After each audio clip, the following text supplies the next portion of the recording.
All right, so I have the privilege of, we're doing something a little different this year. So y'all know we go through a lot when we're securing keynote speakers. We don't just get people because they're fly. We look for people whose message, who get it, number one, and whose message is germane to our focus. So 60 years of combating poverty, where we've been and where we must go. All caps, must go. All caps. We must. We should not be in this fight deeper than when we started. So our goal, one of the things that Dr. Hinton says often is, our goal is to work ourselves out of a job. Okay? My gifts always make room. I'll be good. But if I can do this job so well, if we can do this job so well that it's not necessary anymore, that's it. That's it. So, Erika Alexander is an actress, trailblazing activist, an entrepreneur, creator, producer, director, and one of the country's boldest, most daring, and powerful voices. She don't want me to read all this, so I'm not. Ladies and gentlemen, Erika Alexander.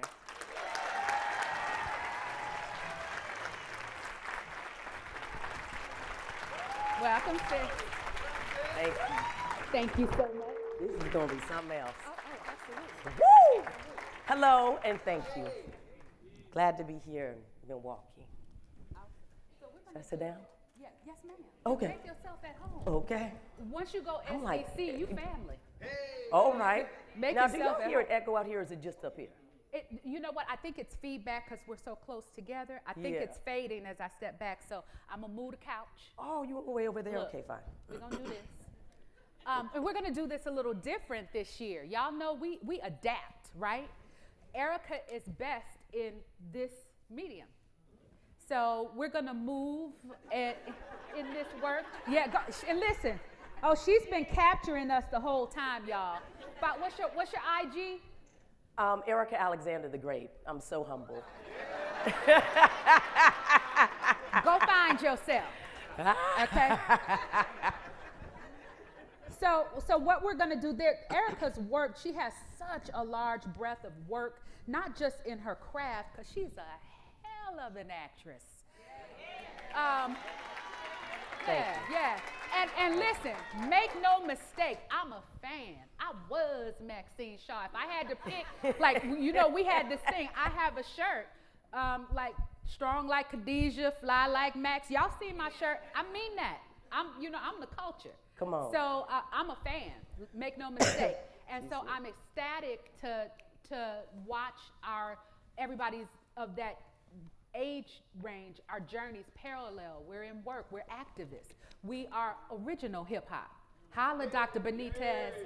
We are the culture that influenced culture, that advocated for the liberation of people who are in poverty. And so I'm excited when I see so many of my ilk doing this work. And so we're going to sit down and we're going to have a conversation about it. We're going to cover the span of some of the wonderful things that Miss Erika is doing. So y'all bear with us. We're going to have Anita Nee sit down and have this conversation like we at home. Okay? Welcome to Milwaukee. Thank you. I'm very glad to be here. First time. Only saw it on TV growing up with Laverne and Shirley. I know you hear that all the time. It's very true. And yes, I was Laverne. I thought I was. So this is a big deal. No, that's what's up. Yeah. Absolutely. And got a chance to go out to the fair last night on the street. And night market. Yeah, go to the Art Institute. So I've been walking around a little bit, so I'm very grateful to be here, and I appreciate the invitation. Thank you, Mr. Moore. Thank you, Dr. Hinton. Thank you, Abra. Eileen, Chantel, the young man, Aaron Minton. You know, he has a very raise your unusual hand. name. All right. Amazing one. And then Thomas Hines. What the heck? What the heck? My goodness. I was looking forward to that, and now I feel like I've been lifted. I'm more than grateful for the work that he put in. He put in that years before I came. Yeah. And so we're seeing the result of a man who has talent, but also has formed himself and sculpted that beautiful, gift he has. So I appreciate that you applied it to me inside of this space, and I will never forget it. Thank you. You heard that, Thomas?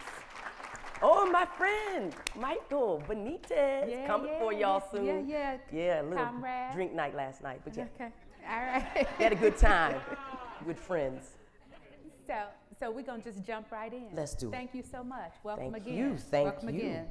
So there are a lot of mediums that you do your work, your activist work in. A lot of people don't know that you produced John Lewis's Good Trouble. Yes. You know, award-winning work.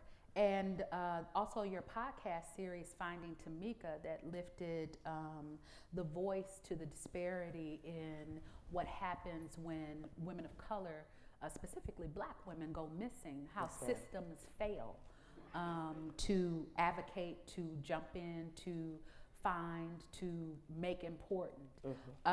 In what ways can trauma-informed storytelling practices help confront the traumatic effects of oppression while promoting healing and resilience in your work? Thank you. It was amazing doing that type of work, frankly. It was a great opportunity for me to build what Thomas so cleverly built into his monologue, poem, Color Farm Media. And I got a chance to campaign with Hillary Clinton, and then she sent me all around the world to learn about, especially women and girls, which was what I was passionate about, and certainly children and Black people, social justice. Right. I got a chance to campaign with John Lewis and learn about Good Trouble. And then when I got the opportunity to do that, it's because I got a call one day from his office, and beautiful young woman named Rachel Neal said, "Eric, I hear you have a new production company. Would you be interested in a documentary about the congressman?" And I said, "Are you kidding? I'll sweep the floor for the congressman. I mean, I don't need to do or have anything to do specifically with my life with that. I'll just do whatever." And that gave me the opportunity to partner up with Dawn Porter, me and my co-founder, Ben Arnon, and then suddenly be around his life and tell his story. And up to that point, by the way, he'd never had a documentary about himself, and that's not unusual. Most of the activists and freedom fighters then had not. They had been featured as part and parcel, supporting cast of perhaps Martin Luther King, those types of things, but never had. And in fact, up until Ava DuVernay told the story of Martin Luther King, there had never been a movie about Martin Luther King Jr., but we'd seen plenty of movies about the Kennedys and all sorts of other things. So you should know that it's very difficult to do any of these things. So that was a great opportunity. And then Finding Tamika, I had been asked to go to Alabama to support abused and women being raped. And it was years ago, and the man who invited me came and said, "You know, I know this woman, and she has a niece that went missing in 2005, and it's past now, and they found the killer and everything, but would you be interested in doing a podcast?" And up until that point, I hadn't really done a podcast. I'd done something to reparations with Charlemagne the God and the Black Effect, but nothing like that.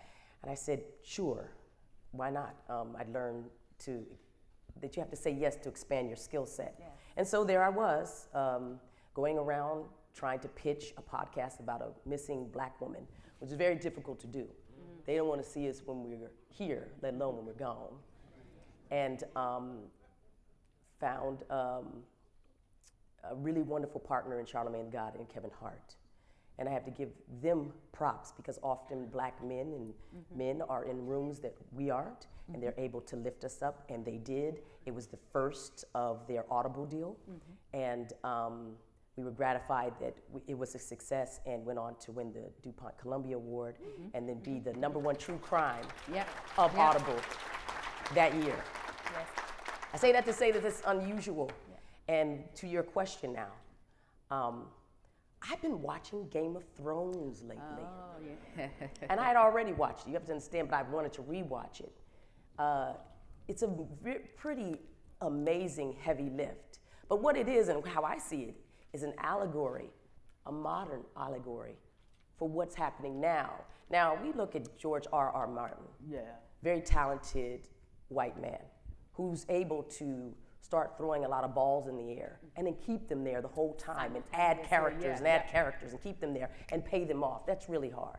You need the type of talent that Thomas has to do that. Absolutely. Because you're keeping in mind not only pace, composing people's experience of time, but also story.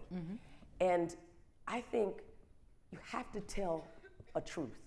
You have to tell the truth. Now, everyone has different truths, but your truth is real. You have to, and to tell the truth, most people, I think, tell stories. That's how we remember things. Especially in oral histories, in our communities, in our culture, we know that oral storytelling, it keeps our memories long. It will lock it in like nobody's business. You won't remember maybe that class, but if somebody tells a story in that class, you'll remember that story. That's how well you know your memory works. It's because you can remember those stories and you can remember the details. And so I'm looking at it. And let's just take this down a little bit to talk about how important story is, because everybody needs to know that it can shift not only policy, but it changes the hearts and minds of people. It is the greatest soft power we have, is storytelling. And Black people do it so well, but I don't think that we're really deploying it like we need to. We do it in song a lot, but we need to really bear down on how we're telling these stories. They have the White Walkers, as you remember, and they're coming from the north, and they keep saying, winter is coming, winter is coming. Remember that? Winter is coming. But what they also have, when I say they, the people who are fighting for so-called good, because they're all various stages of bad people in there. There's really evil ones. It's the North, the Lannisters, the really rich people who can hire mercenaries and people to come fight their wars, and they'll put them just more and more money. They've got even the backing of the bank, the Iron Bank. So you've got that, and then you've got Jon Snow, the bastard who doesn't know that he's really a king, you know? And then you got the Khaleesi. She's a platinum blonde, very Barbie-esque, coming out. They have been known to have power, but they wielded it in such a bad way that they had to be destroyed. And they got the Kingslayer, who's one of the Lannisters, who slayed the king that was so mad that he had to be put down like a dog. But here's this young woman who's the last of her kind. And she wants to say, break the will. She says, I don't want the will. I'm going to break the will. And she goes around while she's fighting for power. She wants the power to free slaves, free the minds, and say, fight for me because you're free now. You can do whatever you want. And she amasses an army of dark people. Sure does. The Dothraki and who were the other one? The Unsullied. Those are the only dark people in there, tan. And they're fighting on the front lines. Now, I don't know about you, but I've been looking to see where our White Walkers are and our Lannisters. Come on. Come on. Follow the money.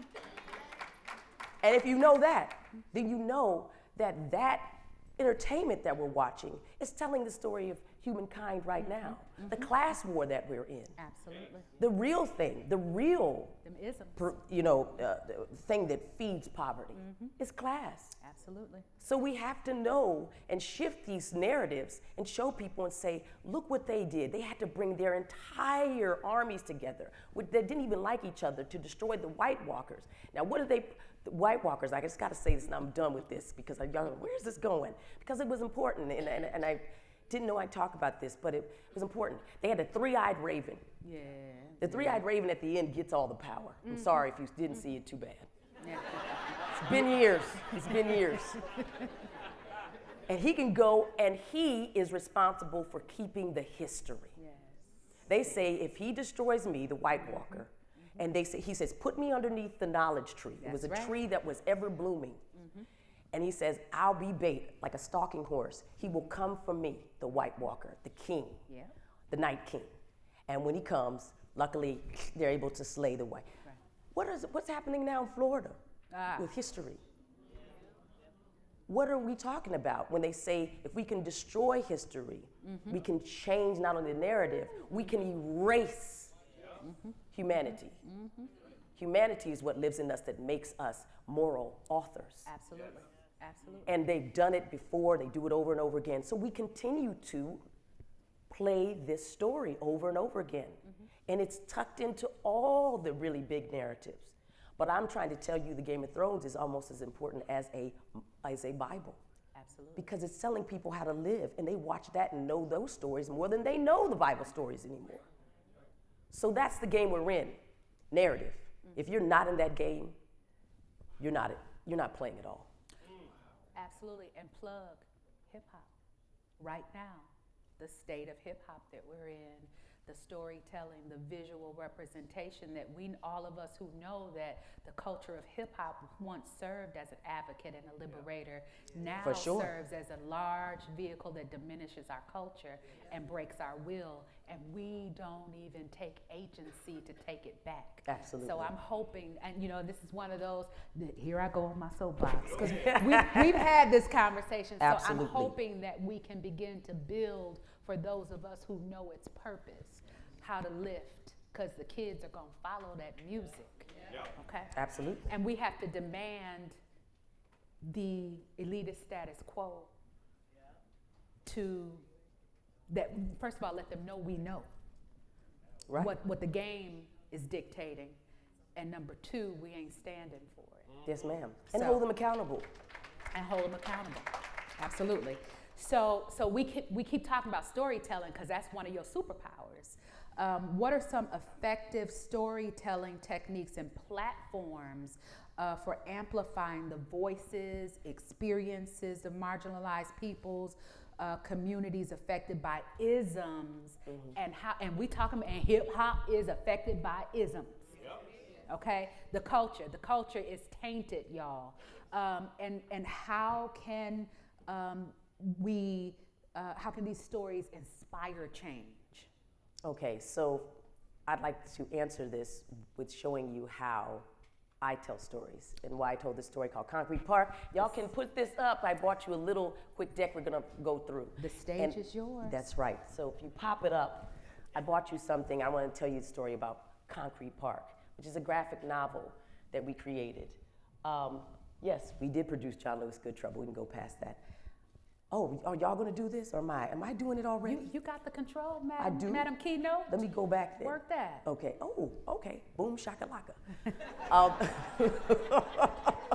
So we wanted to disrupt the conversation around race and poverty and class, and so we didn't know how to do it, but we thought we could tell a better story. And science fiction usually is a great storyteller about telling a story about the future that has everything to do about the now. And if you look at Star Trek, things like Gene Roddenberry, he wanted to tell a story about a future that we were getting along. And in fact, we were going around to boldly go where?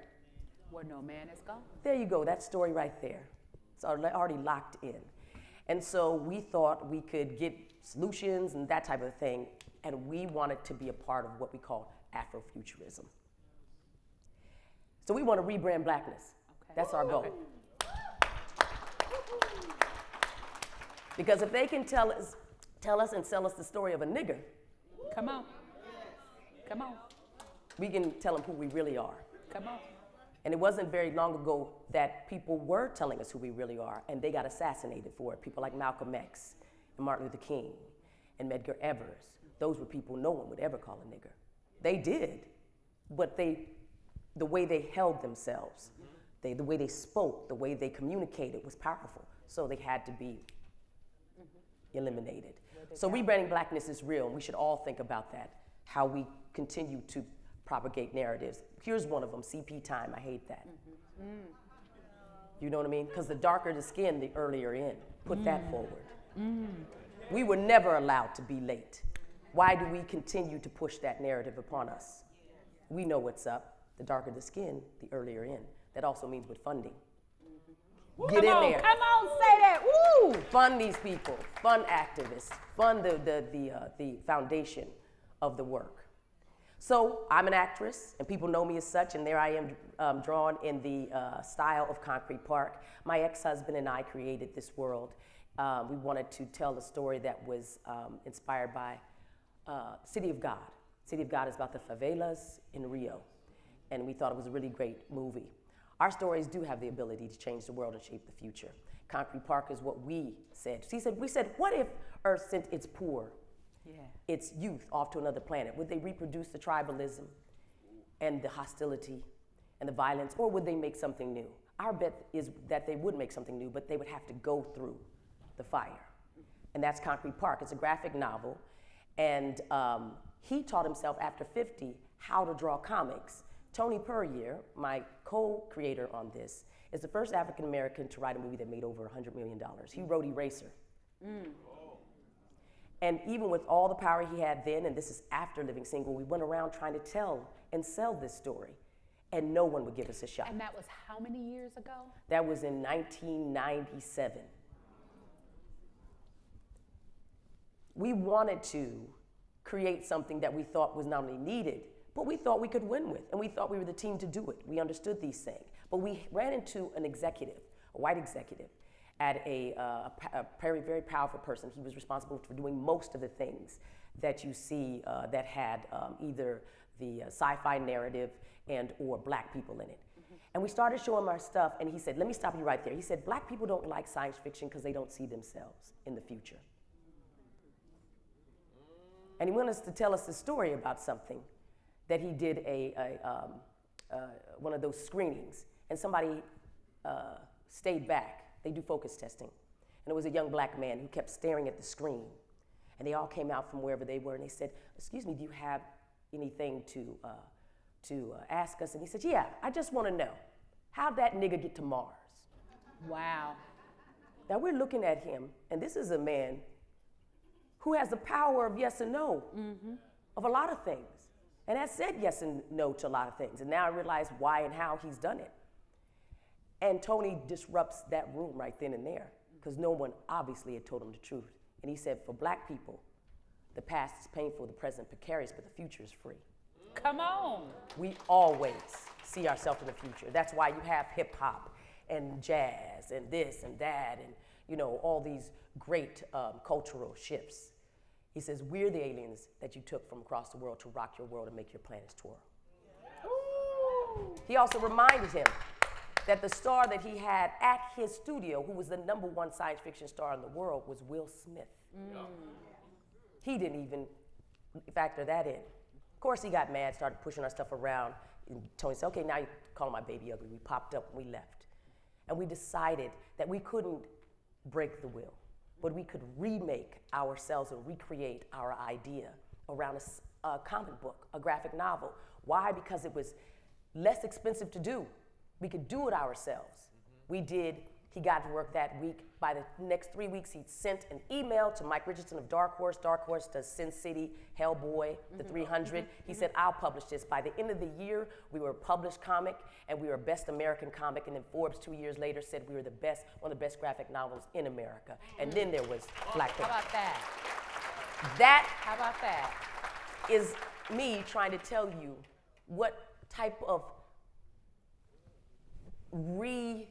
resurrection and how you see yourself in the world to get any one thing done. I could stay an actress and wait for someone to give me a call, or I could become a creator. And then becoming creator becomes a whole host of problems. Where you get funding, you go to those same people. They say no. Why? Because they have a narrative stuck in their head.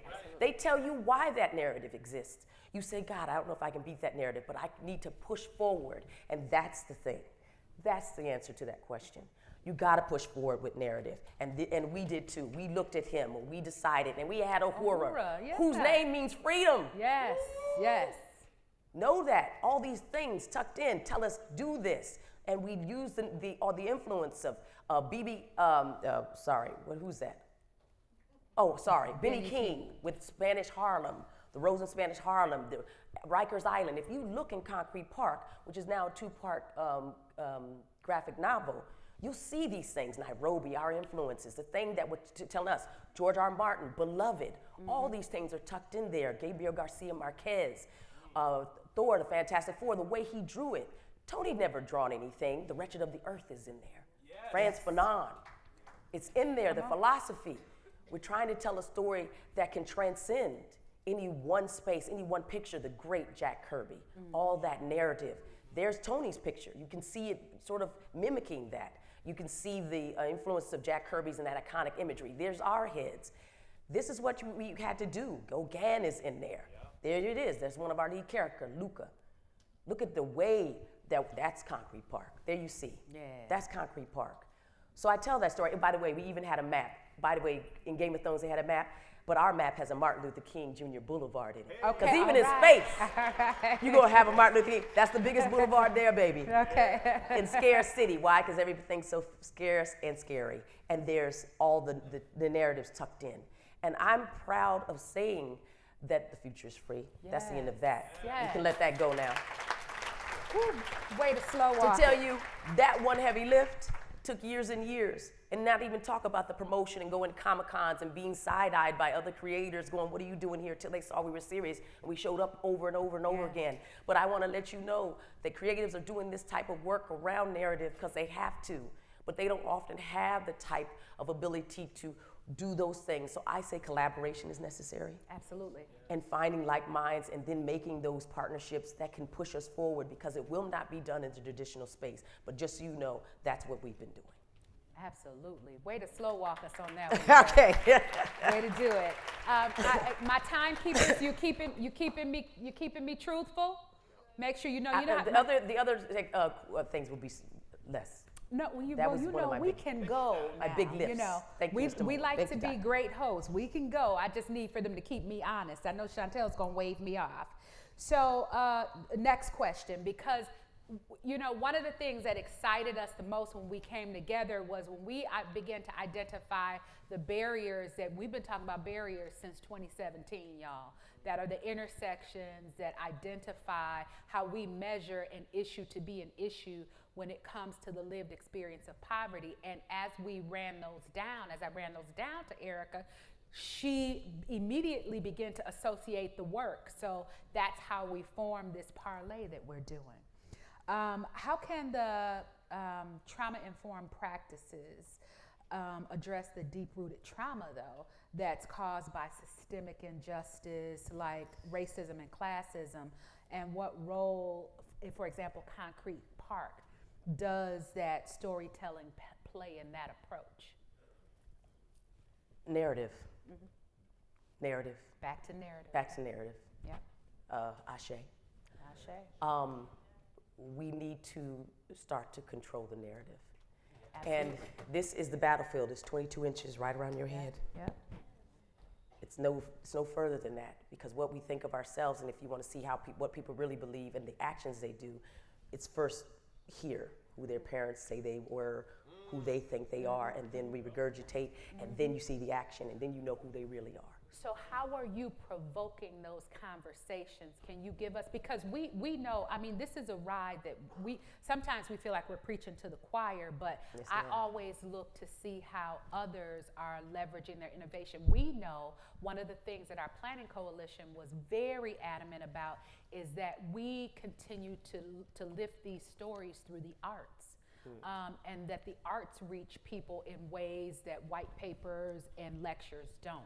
How are you provoking conversations and systems change, not just in the industry, but your day-to-day work? Sure, Well, and we're that grateful. is in the industry. But It's true. And we're grateful for those white papers and lectures, because that's how creatives get the information they need to tell the stories. So it is a call and response. Robin Rue Simmons.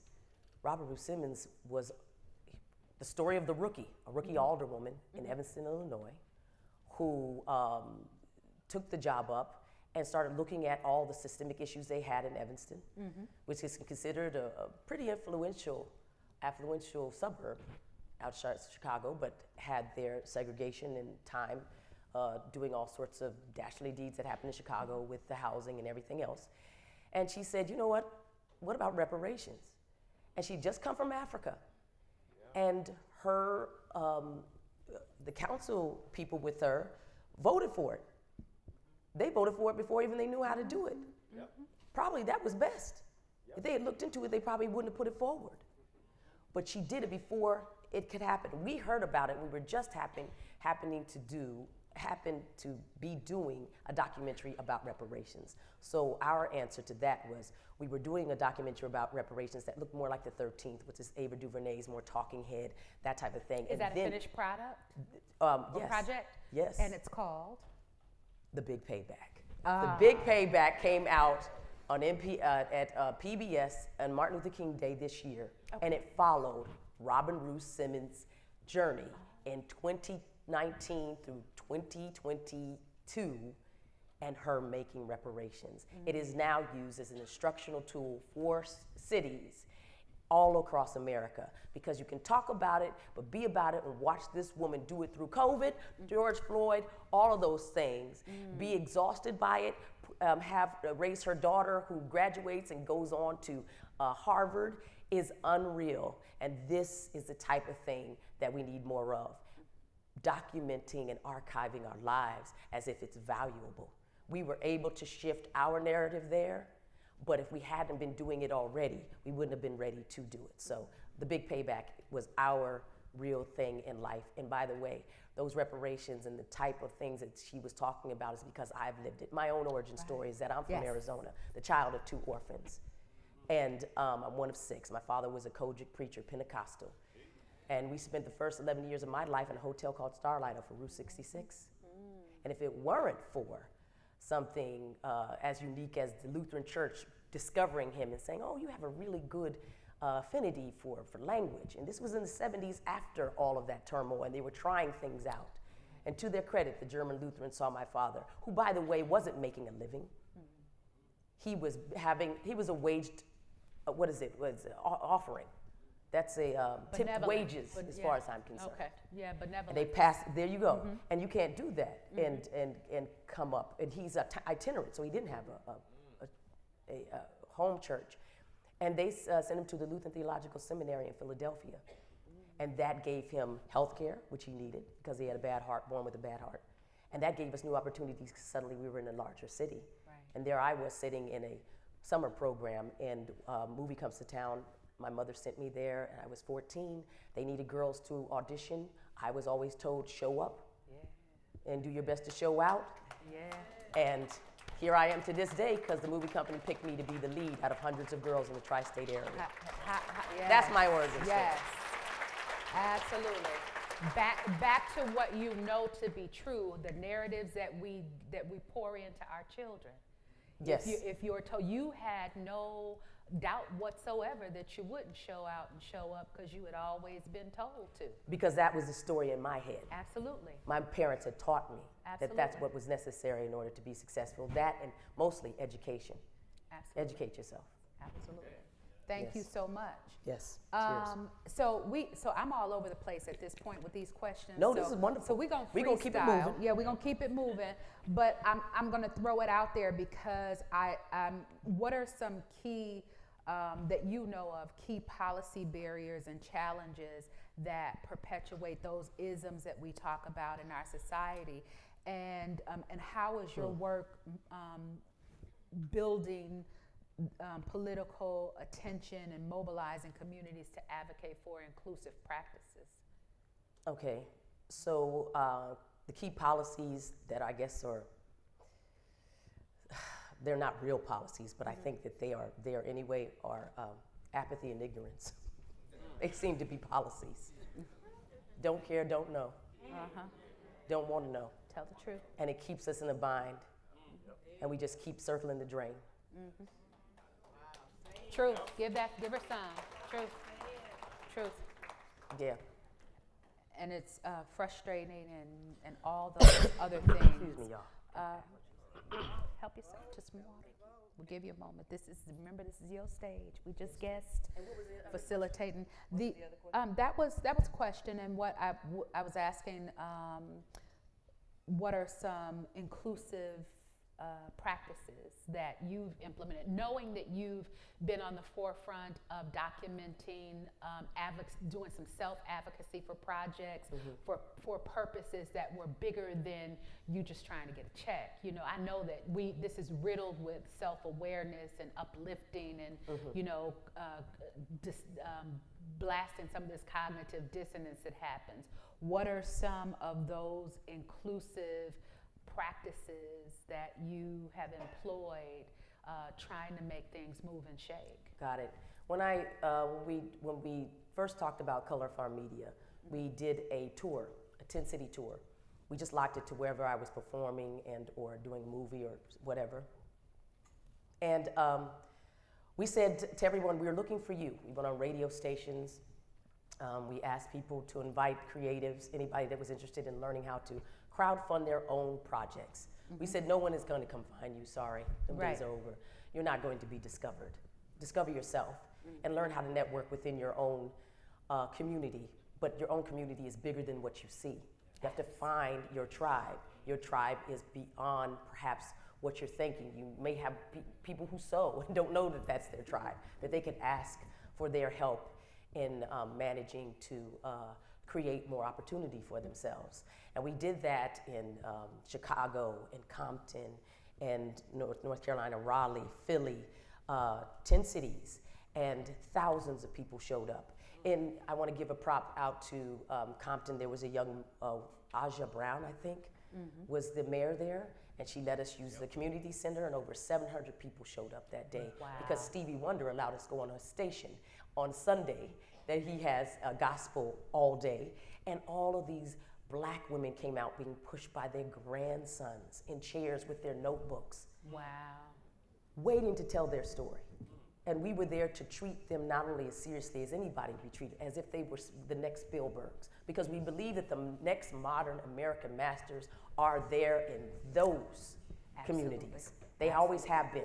That's what Berry Gordy knew about Motown. He just picked up the diamonds that were on the street. He didn't have to dig. He knew they were there. And we need to continue to do those things.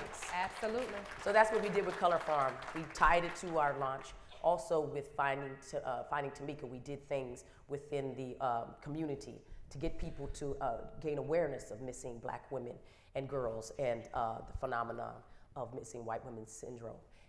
And also with the reparations, we went to North Carolina. They have the most HBCUs, and we did a tour, a debate tour. And I guess all 8 out of 10 HBCUs participated, and we did a Baldwin Buckley debate. They should be responsible for lifting these very hard so-called radioactive discussions in whatever arenas to the front. Our HBCU should be out front. They should never be afraid of any of that stuff. Come on. And so we brought it to them, and they debated it, all of them. And we would also strategize that, by the way, to create community. I'd met Susan Walsh, who was the president of Bennett College, and she said, think of us, we're the smallest HBCU, we're all women, Erika. Think of us, we only have 200 students. Think of us as a place to test things. We called her and said, we'd like to test this, and they helped strategize the whole tour. They're the ones who came up and said, we need to do the whole tour in North Carolina. And they said, we never got our props for being some of the main strategists for the lunch counter movements and all the civil rights. She said, just make sure we get our flowers. So there's your flowers. We always talk and lift Bennett College up. And now my niece goes there as of 4 weeks ago. She started. That's how I do it. Try to, bring myself, and I really believe not only in community, but they have taught, and everyone here has taught me how to be better for tomorrow, today. And I want to give you my thanks and my love. We hear you and we see you. It's so important, the work that you do, how you do it. Milwaukee is so important. It's important that we understand how we all fit together. I believe that we're all cousins. For sure. And we're all family. And if they can, in 72, create the KKK to stop white people from working with Black people, because I'm a student of Reverend Barber of the Poor People's Campaign. We need to know that that's acting against us at all times. And you'll talk more about that. There's no doubt. But just so you know, some of the things that you're seeing, the symptoms that you see, and the things that we're suffering from inside of the industry, the things that are taking us out, literally killing us. When you look at these warriors who are the greatest of all time, dying like they are scrubs, in hotel rooms and bathtubs, Whitney Houston, Michael Jackson, fighting gunplay, Marvin Gaye, all these things. Where would we allow that to happen ever? That we would lose that many generals and not have an urgent care message and Renaissance and Citadel to say we cannot allow these people who have so much influence in the world. Everyone's knocking to our tune, gospel and all these things. And yet we just go, oh God, too bad the streets got them. Come get us. Yeah. Teach us. Sometimes it's just like I got discovered off the street. I don't know nothing about managing money. Don't know how to manage my own life. I'm grateful that I did have people that I could look at. There were Cecily Tyson and Gloria Foster and these people trying to tell me how to do it. I was in theater or off Broadway doing those things where you don't make much money, do it for the love, and they taught me how to live. But I made so many mistakes, it's ridiculous. I'm surprised I'm sitting here right now. And this is a person who can communicate and speak in full sentences. Because we know so many people can't. So that's what I say. I'll say, please have mercy on us. Come on. Come find us. NAACP. I spoke with them and I say, come get us. Teach us what we don't know. Don't let us keep falling through the cracks like there's one to replace us. There are not us to replace us. We're not even doing creative work like that anymore. A lot of people think what's happening is garbage. Not all garbage, but a lot of it is because people don't read. Yes. They don't even know they should read. How can they write? They don't know how to write a lyric. Many of them didn't know who Prince was when he died, I promise you. Yeah. True. So that's what we're dealing with. So narrative. The story narrative is, if you want the narrative to now support the work that the activists are doing and the activists are teaching the narrative creative workers how to say it, and we're teaching the world how to digest it and birth it. Yes. Then we got to work together and we got to know that that evil, the White Walkers are there. Listen. Three-eyed raven is in the middle and they know who it is. We're the three-eyed raven. Come on. Thank you. Thank you. Thank you.